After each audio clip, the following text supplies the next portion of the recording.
اور اسی مہینے میں حج ہوتا ہے۔ حج جیسی عظیم نعمت، خوش نصیب ہیں وہ لوگ جنہیں حج کی سعادت نصیب ہوتی ہے۔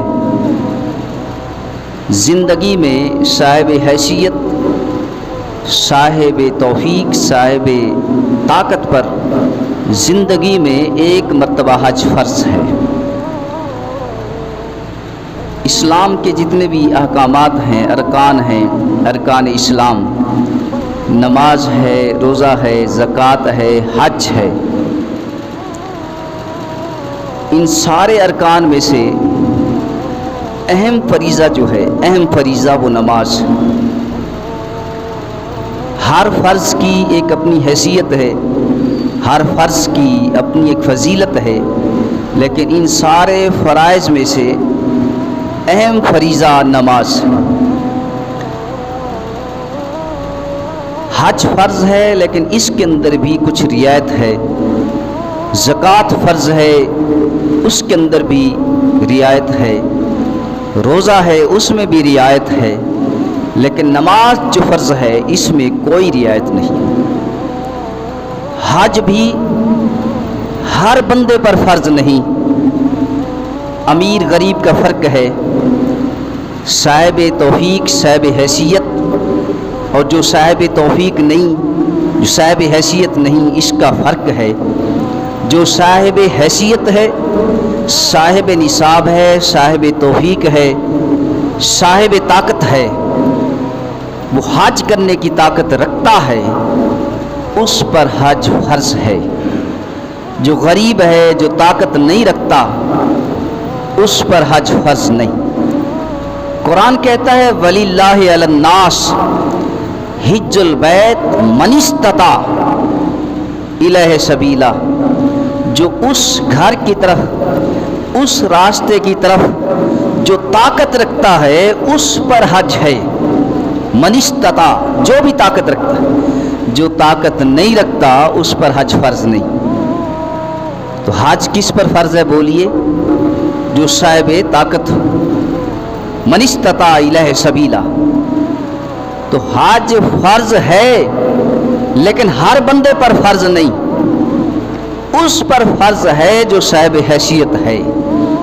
اسی طرح زکوٰۃ بھی فرض ہے لیکن اس شخص پر فرض ہے، واجب ہے جو صاحب حیثیت ہے، جو صاحب طاقت ہے۔ غریب پر زکوٰۃ فرض نہیں، غریب پر زکوٰۃ واجب نہیں۔ امراء پر، صاحب حیثیت پر فرض ہے، واجب ہے کہ امراء سے لے کر غرباء میں تقسیم کی جاتی ہے۔ اسی طرح روزہ بھی، یہ بھی صاحب حیثیت صاحب طاقت، جو روزہ رکھنے کی طاقت رکھتا ہے، صحت ہے، تندرستی ہے، روزہ رکھنے کی طاقت رکھتا ہے، اس پر روزہ فرض ہے، اس پر روزہ فرض ہے۔ جو بیمار ہے، ننھال ہے، کمزور ہے، روزہ نہیں رکھ سکتا، تو شریعت میں اس کے لیے رعایت ہے کہ وہ روزے کا فدیہ دے۔ روزہ نہیں رکھ سکتا، روزے کا فدیہ دے۔ یہ بھی ایک قسم کی لچک اور رعایت ہے۔ لیکن زکوٰۃ، روزہ ہے فرض، لیکن نماز یہ ایسا فریضہ ہے، اس میں کسی قسم کی کوئی رعایت نہیں، یہ ہر شخص پر فرض ہے۔ اس میں امیر غریب کا فرق نہیں، امیر ہے تو اس پر بھی فرض ہے، غریب ہے تو اس پر بھی فرض ہے، مرد ہے تو اس پر بھی فرض ہے، عورت ہے تو اس پر بھی فرض ہے۔ اس میں کسی قسم کی کوئی لچک نہیں۔ میرے کریم آقا صلی اللہ علیہ وسلم نے یہاں تک فرمایا کہ نماز کو کھڑے ہو کر ادا کرو، اگر کھڑے ہو کر ادا نہیں کر سکتے بیٹھ کر ادا کرو، بیٹھ کر ادا نہیں کر سکتے لیٹ کر ادا کرو۔ یعنی یہ ایک قسم کی میرے کریم آقا صلی اللہ علیہ وسلم تربیت فرما رہے ہیں کہ یہ نماز کسی حالت میں معاف نہیں ہے، اور اس میں امیر غریب کا فرق نہیں، چھوٹے بڑے کا فرق نہیں، مرد و عورت کا فرق نہیں، ہر شخص پر فرض ہے۔ حج فرض صاحب حیثیت پر، زکوٰۃ فرض واجب صاحب حیثیت پر، روزہ فرض صاحب طاقت پر، تندرست پر، لیکن نماز چاہے تندرست ہے چاہے کمزور ہے، چاہے صحت مند ہے چاہے بیمار ہے، چاہے مرد ہے چاہے عورت ہے، چاہے مذکر ہے چاہے مؤنث ہے، چاہے بڑا ہے چاہے چھوٹا ہے، چاہے امیر ہے چاہے غریب ہے، ہر شخص پر نماز ادا کرنا لازم ہے اور فرض ہے۔ اور اس مہینے میں عظیم قربانی اور ایک عظیم نعمت حج جیسی نعمت، حج کسے کہتے ہیں؟ حج کا معنی کیا ہے؟ حج کا لغوی معنی یہ ہے ارادہ کرنا۔ حج کا لغوی معنی ارادہ کرنا، نیت، دل سے ارادہ کرنا، دل سے نیت کرنا، زیارت کرنا، یہ حج کا لغوی معنی ہے۔ اور حج کا اصطلاحی معنی کیا ہے؟ حج کا اصطلاحی معنی یہ ہے کہ اللہ تعالیٰ نے حج کے دوران جو جو احکامات لازم قرار دیے ہیں ان احکامات کو بجا لانا حج کہلاتا ہے۔ اولیاء، عارفوں اور عاشقوں کے نزدیک حج یہ ہے کہ اللہ کے نیک بندوں کی اداؤں پر عمل کرنے کا نام حج ہے۔ شرعی معنی میں علیحدہ کرتا ہوں، طریقت کا معنی میں علیحدہ کرتا ہوں، میری بات کو سمجھنے کی کوشش کیجئے۔ حج کا لغوی معنی بھی میں نے بتا دیا۔ حج کا لغوی معنی ارادہ کرنا، زیارت کرنا، دل سے سچی نیت کرنا، یہ حج کا لغوی معنی۔ حج کا اصطلاحی معنی کہ حج کے دوران حج کے لیے اللہ تعالیٰ نے جو جو احکامات لازم قرار دیے ہیں ان احکامات کو بجا لانا حج کہلاتا ہے۔ عارفوں اور عاشقوں کے نزدیک حج یہ ہے کہ اللہ تعالیٰ کے نیک بندوں کی اداؤں پر عمل کرنے کا نام حج ہے۔ اللہ تعالیٰ کے نیک بندوں کی اداؤں کے پر عمل کرنے کا نام حج ہے۔ مثلا یہ طواف کعبہ، یہ حج کا بھی اہم رکن ہے اور عمرے کا بھی اہم رکن ہے۔ یہ طواف کعبہ یہ کیا ہے تو یہ عبادت ہے، تو یہ حج اور عمرے کا رکن، لیکن یہ طواف کعبہ بھی اللہ کے نیک بندوں کی ادا کا نام ہے۔ ادا کا نام ہے۔ انبیاء نے بیت اللہ شریف کا طواف کیا، صفا مروہ کے درمیان سعی کرنا، یہ حج کا اہم رکن، عمرے کا بھی اہم رکن ہے۔ صفا اور مروہ کے درمیان سعی کرنا، دوڑنا، چلنا، یہ کس کی ادا ہے؟ بولیے کس کی ادا ہے؟ حضرت بی بی ہاجرہ رضی اللہ تعالیٰ عنہ کی ادا ہے۔ اور یہ ادا اللہ کریم کو اتنا پسند آئی، ادا ہے، ادا، حضرت بی بی ہاجرہ رضی اللہ تعالیٰ عنہ کی ادا ہے۔ حضرت بی بی ہاجرہ رضی اللہ تعالیٰ عنہ نبیہ نہ تھی، ولیہ تھی، یہ ولیہ کی ادا ہے۔ صفا، ان الصفا والمروہ من شعائر اللہ، ادا حضرت بی بی ہاجرہ کی ہے، نشانی خدا کی ہے۔ ان الصفا والمروہ من شعائر اللہ، صفا پہاڑی ہو، مروہ پہاڑی ہو، یہ دونوں پہاڑیاں اللہ کی نشانی ہے، یہ دونوں پہاڑیاں اللہ کی نشانی ہے اللہ کی نشانی۔ ادا ولیہ کی ہے۔ حضرت بی بی ہاجرہ رضی اللہ تعالیٰ عنہ صفا اور مروہ کے درمیان دوڑی۔ کس لیے دوڑی؟ ہر کوئی جانتا ہے کیوں دوڑی، یہ ہر شخص جانتا ہے۔ صفا مروہ کے درمیان یہ دوڑنا یہ حج کا بھی اہم رکن ہے، عمرہ کا بھی اہم رکن ہے، یہ ایک قسم کی عبادت بھی ہے۔ صفا مروہ کے درمیان دوڑنا یہ ایک قسم کی عبادت بھی ہے۔ حج فرض ہے اور حج عبادت ہے۔ جب حج اور عمرے کا رکن ہے تو یہ صفا مروہ کے درمیان دوڑنا یہ عبادت ہے۔ عبادت خدا کی ہے، ادا ولیہ کی ہے۔ میری بات کو سمجھنے کی کوشش کیجئے، بڑی قیمتی بات کر رہا ہوں۔ ادا طریقہ ولیہ کا ہے لیکن عبادت خدا کی ہے۔ یارو یہاں پر کوئی شرک نہیں، ادا ہم کر رہے ہیں حضرت بی بی ہاجرہ کی، عبادت ہو رہی ہے خدا کی۔ طواف کعبہ ہم کر رہے ہیں، بیت اللہ شریف کا طواف کر رہے ہیں، یہ ادا انبیاء کی ہے، عبادت خدا کی ہے، عبادت خدا کی ہے۔ اللہ اکبر، مینا جائیں، عرفات جائیں، وہاں پر قربانی کرتے ہیں حج کے دوران۔ یہ قربانی کرنا حج کے دوران قربانی کرنا بھی عبادت ہے۔ یہ قربانی کس کی سنت ہے، کس کی ادا ہے؟ بولیے بولیے، یہ قربانی کرنا کس کی ادا ہے؟ حضرت ابراہیم علیہ السلام خلیل اللہ کی، حضرت ابراہیم علیہ السلام خلیل اللہ کی ادا ہے۔ ادا حضرت ابراہیم علیہ السلام کی عبادت خدا کی ہے، عبادت خدا کی ہے۔ تو حضرت ابراہیم علیہ السلام نے حضرت اسماعیل علیہ السلام کو ذبح کرنا چاہا۔ ادا حضرت ابراہیم علیہ السلام کی، عبادت خدا کی۔ وہاں پر خطبے، نمازیں ادا کرنا، عرفات میں خطبے سننا، نماز ادا کرنا، یہ ساری کی ساری ادائیں ہیں۔ چلو اس طرف آئیے، شیطان کو کنکریاں مارنا کیا ہے؟ شیطان کو کنکریاں مارتے ہیں۔ اب بھی جو حج کے لیے جاتا ہے حاجی، اس کے لیے ضروری ہے کہ وہ شیطان کو کنکریاں مارے۔ شیطان وہاں بیٹھا نہیں ہے، لیکن ادا حضرت ابراہیم علیہ السلام کی ادا، حضرت ابراہیم علیہ السلام کی ادا کہ اس نے شیطان کو بھگانے کے لیے کنکریاں ماری۔ اسی جگہ نشانات بن گئے، وہاں نشانیاں ہیں، پہلی جگہ، دوسری جگہ، تیسری جگہ، تیسرا جمرات کہتے ہیں اسے۔ تو حضرت ابراہیم علیہ السلام کا شیطان کو کنکریاں مارنا یہ کس کی ادا ہے؟ یہ کس کی ادا ہے؟ لیکن حج میں یہ رکن ہے، اہم رکن ہے۔ حج میں اہم رکن ہے، حج عبادت ہے، حج عبادت ہے۔ شیطان کو کنکریاں مارنا بھی اہم رکن ہے، اور یہ رکن، یہ ادا ہے حضرت ابراہیم علیہ السلام کی۔ حج اول سے لے کر آخر تک یہ سارے رکن آپ دیکھتے جائیں، ہر رکن کو کسی نہ کسی نبی یا ولی سے نسبت ہے۔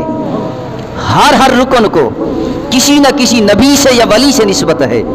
تو سامعین محترم، نبی اور ولی کی اداؤں کا نام حج ہے، نبی اور ولی کی اداؤں کا نام حج ہے۔ عارفوں اور عاشقوں نے حج کا معنی یہی کیا ہے کہ حج اسے کہتے ہیں اللہ کے نیک بندوں کی اداؤں کو پر عمل کرنے کا نام حج ہے۔ بیت اللہ شریف کا طواف ہو، اگر دیکھیے تو آب زمزم کیا ہے؟ آب زمزم کیا ہے؟ اس آب زمزم کو کس سے نسبت ہے؟ بولیے، آب زمزم کو کس سے نسبت ہے؟ کس سے نسبت ہے؟ چلو جو عمرہ حج کے لیے نہیں گئے وہ نہیں جانتے، جنہوں نے حج عمرہ کیا ہے وہ تو جانتے ہوں گے نا آب زمزم کو کس سے نسبت ہے؟ بولیے کس سے نسبت ہے؟ حضرت اسماعیل علیہ السلام سے، حضرت ابراہیم اسماعیل علیہ السلام سے نسبت ہے۔ اس آب زمزم کو، بڑی قیمتی بات کر رہا ہوں، اس آب زمزم کو حضرت اسماعیل علیہ السلام کے سر سے نسبت ہے؟ بولیے، سر سے نسبت ہے؟ نہیں۔ حضرت اسماعیل علیہ السلام کے ہاتھوں سے نسبت ہے؟ نہیں۔ حضرت اسماعیل علیہ السلام کے گھٹنوں سے نسبت ہے؟ نہیں۔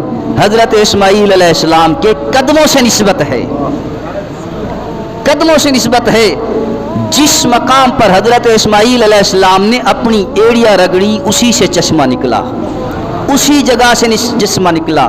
چشمہ نکلتے ہی حضرت اسماعیل علیہ السلام کے قدموں کو پیار دیا، آب زمزم نکلتے ہی حضرت اسماعیل علیہ السلام کے قدموں کو پیار دیا۔ یہاں پر یہ بات سمجھاتا چلوں کہ جس آب زمزم کو کھڑے ہو کر پینا بھی ثواب ہے، جس آب زمزم کو پینا بھی شفا ہے، اسی آب زمزم کو نسبت نبی کے قدموں سے ہے، نبی کے قدموں سے ہے۔ جو پانی نبی کے قدم سے لگ جائے، نبی کے قدم سے لگ جائے، اس کا پینا بھی شفا ہے، اس کا پینا بھی برکت ہے، اس کا پینا بھی شفا ہے، اس کا پینا بھی برکت ہے۔ یارو آب زمزم آج تک کوئی مسلک والا، کسی مکتب فکر والا آب زمزم کی شان کو کم نہیں کر سکا۔ جس مسلک کو اٹھائیں، جس مکتب فکر کو آپ اٹھائیں، آپ کو اختیار ہے، غیر مقلد کو اٹھائیں، اہل سنت کو اٹھائیں، دیوبند کو اٹھائیں، اہل حدیث کو اٹھائیں، اہل تشیع کو اٹھائیں، کسی مسلک والے نے آج تک کوئی اعتراض نہیں کیا کہ یارو اس پانی کو نسبت تو قدموں سے ہے، اس پانی کو نسبت تو حضرت اسماعیل علیہ السلام کے قدموں سے ہے، ہم کیوں پئیں؟ قدموں سے نسبت ہو، قدموں پر ہاتھ رکھنا آج عیب سمجھتے ہیں، کسی نیک بندوں سے کہ قدموں پر کوئی بندہ احتراماً ہاتھ رکھے، کہتے جھک رہے ہو یارو، وہ پانی جسے قدموں سے نسبت ہے وہ تم پی رہے ہو، جس پانی کو قدموں سے نسبت ہے وہ پی رہے ہو، صرف پی نہیں رہے بلکہ تم عقیدہ رکھتے ہو اس پانی کے اندر برکت بھی ہے، شفا بھی ہے، تم عقیدہ رکھتے ہو اس پانی کے اندر برکت بھی ہے، شفا بھی ہے۔ یارو حضرت اسماعیل علیہ السلام کے قدموں سے جو پانی لگ جائے قیامت تک اس پانی کے اندر برکت بھی ہے، شفا بھی ہے۔ یہ تو اسماعیل ہے، ہزاروں اسماعیل امام الانبیاء پر قربان ہیں، یہ تو حضرت اسماعیل علیہ السلام کے قدم ہیں، جس جگہ پر میرے کریم آقا کے قدم لگے ہوں گے اسی جگہ کی نسبت کیا ہوگی؟ جس جگہ پر میرے کریم آقا کے قدم لگے ہوں گے، یہ تو اسماعیل علیہ السلام کے قدموں کی برکت ہے، تو میرے کریم آقا صلی اللہ علیہ وسلم کے قدموں کی برکت کیا ہوگی؟ یہ تو شان ہے حضرت اسماعیل علیہ السلام کے قدموں کی، تو میرے کریم آقا صلی اللہ علیہ وسلم کے قدموں کی شان کیا ہوگی؟ سامعین محترم، اسی آب زمزم کو ذہن میں رکھیے۔ آب زمزم کیوں کہتے ہیں اسے آب زمزم؟ یہ عربی کا لفظ ہے، آب کہتے ہیں پانی کو، زمزم کہتے ہیں ٹھہر جا ٹھہر جا۔ آب زمزم کیوں کہتے ہیں؟ آب زمزم اس لیے کہتے ہیں کہ جب حضرت اسماعیل علیہ السلام کے پاؤں رگڑنے والی جگہ سے چشمہ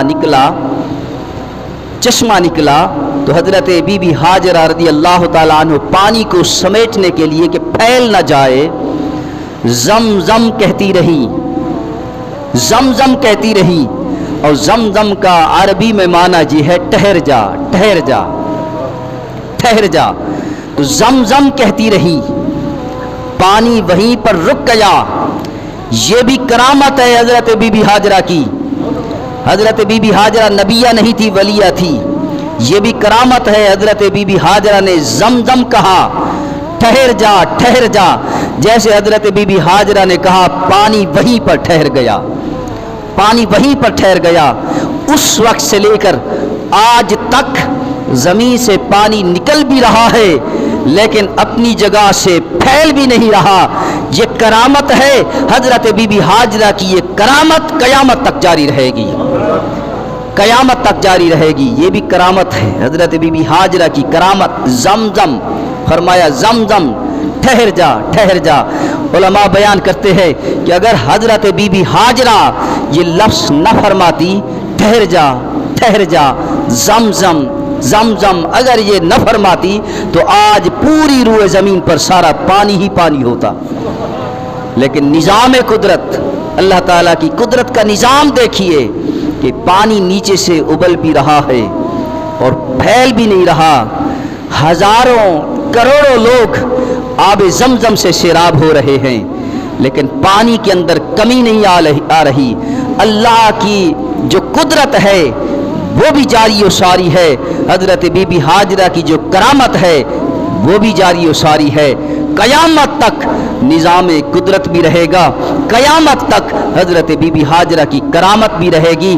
اس پانی کو نسبت ہے، پھر بھی سوچتے رہنا کہ اس پانی کو نسبت ہے حضرت اسماعیل علیہ السلام کے قدموں سے نسبت ہے، قدموں سے لگا تھا، قدم لگے تھے اس پانی کو، پانی نے اس قدموں کو بوسہ دیا تھا، اس قدموں کو لگا تھا یہ پانی جسے ہم آج آب زمزم کہتے ہیں۔ تو لہٰذا اس مہینے میں یہ عظیم نعمت فرض حج عظیم نعمت ہے۔ خوش نصیب ہیں وہ لوگ جنہیں یہ سعادت نصیب ہوئی، اللہ کے گھر کا طواف کیا، صفا مروہ کی سعی کی اور یہ سارے ارکان اس نے ادا کیے۔ یہ سعادت حج جیسی عظیم نعمت اسے ملی یہ سعادت نصیب ہوئی. خوش نصیب ہیں وہ لوگ. اللہ کریم اس جیسی عظیم نعمت ہر کسی کو عطا فرمائے. اللہ کریم ہر شخص کو حج جیسی نعمت عطا فرمائے. اللہ کریم ہر شخص کو بیت اللہ شریف کا طواف نصیب فرمائے. اللہ کریم ہر شخص کو روضہ رسول اللہ کی زیارت نصیب فرمائے.